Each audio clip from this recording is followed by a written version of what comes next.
Okay, so we've got our structure of the atmosphere, what's there.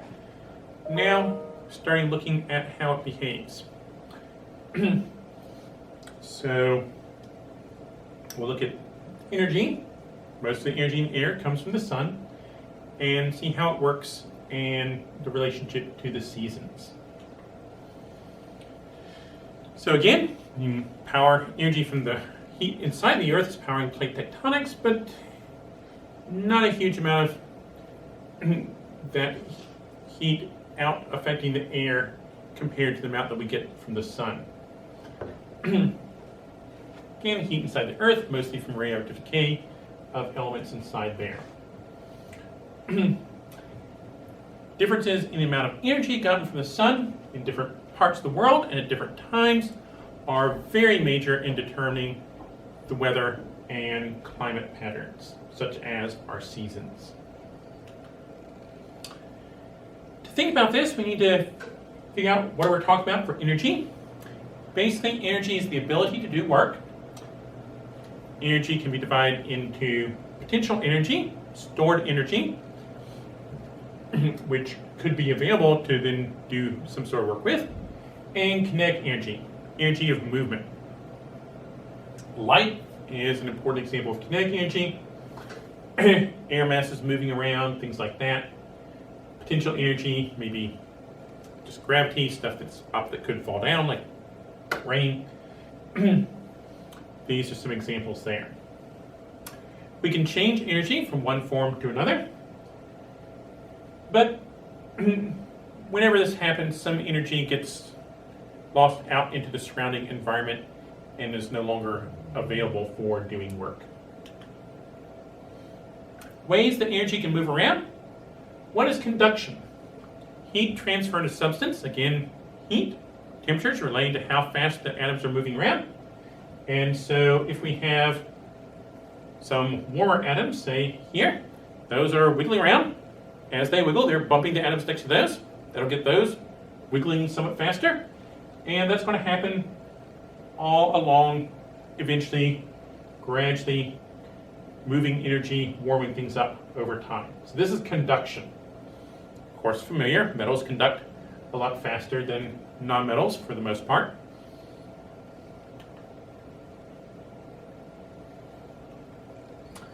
We can also have convection, where movement of hotter and colder material takes the energy of the warmer material along with it.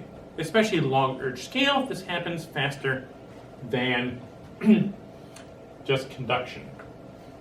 Very familiar, you have a pot of water with a heat source. It boils. You're heating this part, it's boiling up here. How does that happen?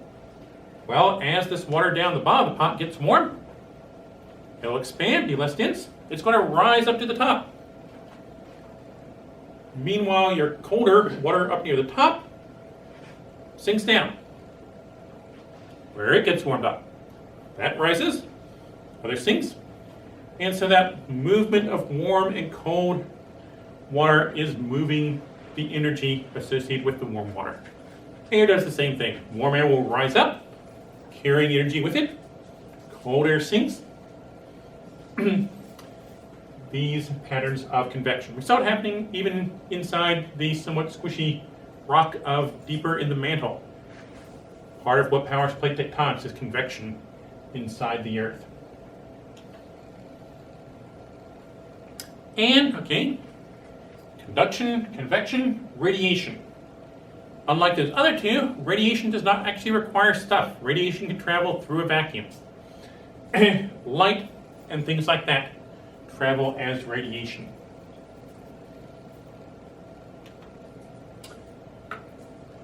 Okay, so we have these. Conduction, convection, radiation. How do they apply to air? Well, air molecules can move around and bump into each other and transfer the energy that way. We can have warmer air rising or perhaps moving sideways with winds. Light from the sun. Thinking a little bit more about the radiation, such as light, electromagnetic radiation, so-called because it's interacting electric and magnetic waves. Different wavelengths are important. Now that was true of ocean waves as well. Longer wavelength, not surprisingly, has a longer period, the time between one crest peak to the next. However, ocean waves, a longer wave, also has higher energy and goes faster. Light and other electromagnetic waves, shorter waves have more energy than longer waves, and they all travel at the same speed. For example, UV, shorter wavelength, it can give you sunburn. Visible, longer wavelength, doesn't do the damage that UV does. Matter will produce electromagnetic radiation. You are glowing in infrared, which means we can feel it as heat. Of course, hotter things produce higher energy radiation, cooler things produce lower energy radiation. Here's a diagram showing some of the range. Again, longer wavelengths like radio waves, lower energy, shorter X-ray, gamma. These have higher energy. Things here just give you a feel for the size. Radio waves may be as big as, say, soccer field, house, or even bigger. Microwaves are in the range of, say, maybe baseball to a period dot. Infrared, more like microscopic size. Visible light around the size of bacteria. Viruses even smaller than that, down through atoms.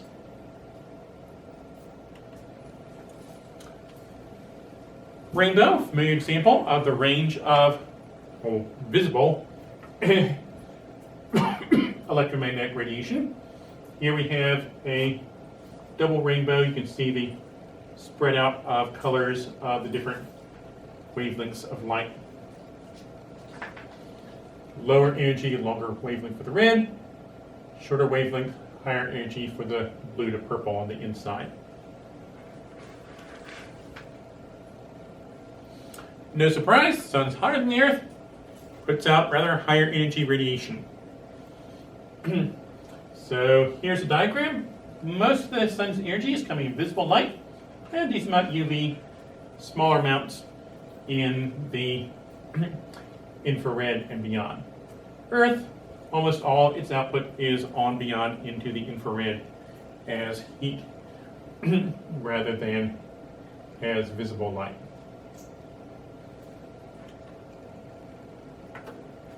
Okay, so the sun's shining, and some of that sunlight makes it through space, gets to Earth here, and that amount is known as the insolation, how much sunlight reaches the Earth. But not all of that actually ends up doing us much good down here at the surface. Some of that light may be absorbed. So the energy of light comes in, hits something, maybe it's a gas molecule, maybe it's Earth's surface, cloud, whatever, and that energy goes into the particle. Now our particle has more energy because it absorbed it. We can also have reflection of light off of something, bouncing. That means that it didn't warm up the particle, it just bounced off of it. Now it's going off in some other direction. Reflection, of course, white is reflecting all colors of visible light. Black is absorbing it, reflecting the least. Now, of course, you can see this, it must be reflecting sunlight. It doesn't just look like a blank hole, so it's not perfectly, totally black, but we have a difference there. And of course, this makes a difference if we have more light-colored things. Maybe we'll think of ways that could happen on Earth's surface. We didn't see much of it this past winter, but it can happen. at least not here. Well, more reflect off, less absorb. It's not warming things up when it reflects. So more white tends to make things cooler. More dark makes it warmer. We can also have scattering. Small particles in the air, when light interacts with it, it can, instead of just directly bouncing off, it can be kind of scattered out in all directions. Okay, well, scattering in all directions, so that's probably going to run into other things. And that may increase the chances that it eventually gets absorbed by something. But the scattering itself, like the reflection, does not warm up the particle. This leads, for example, to the blue color of the sky. Contrary to what some folks thought where I got my graduate degrees, the blue color of the sky is not endorsing UNC over Duke, but rather it's because the blue light is scattered more effectively than the other wavelengths in the air.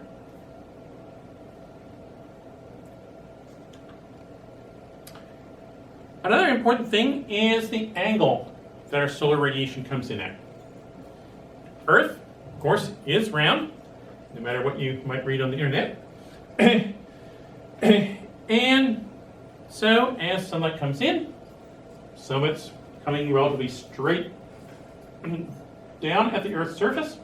Some of it is going to be coming to where the Earth's rather tilted towards it. So at a very different angle.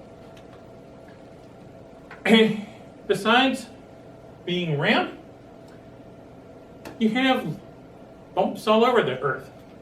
And so different time of year, different time of day, different places. Are you on a hill?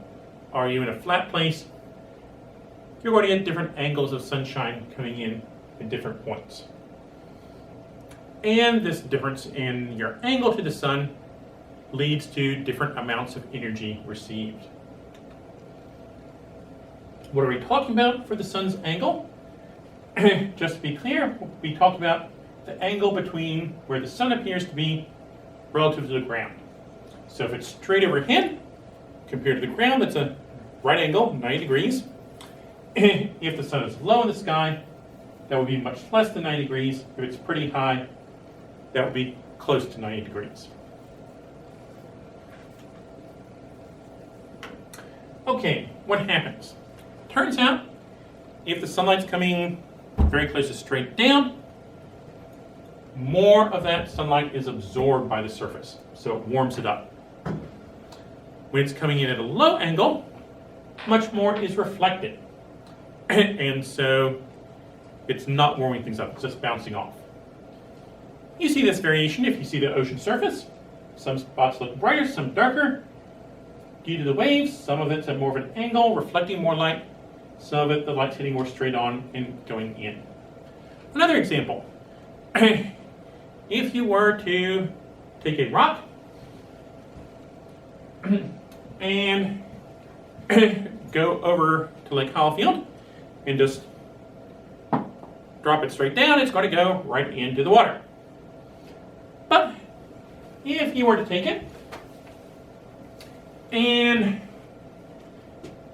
carefully toss it kind of at an angle, you might get it to bounce off the water. Coming at the low angle, more likely to bounce. Straight down, more likely to go in.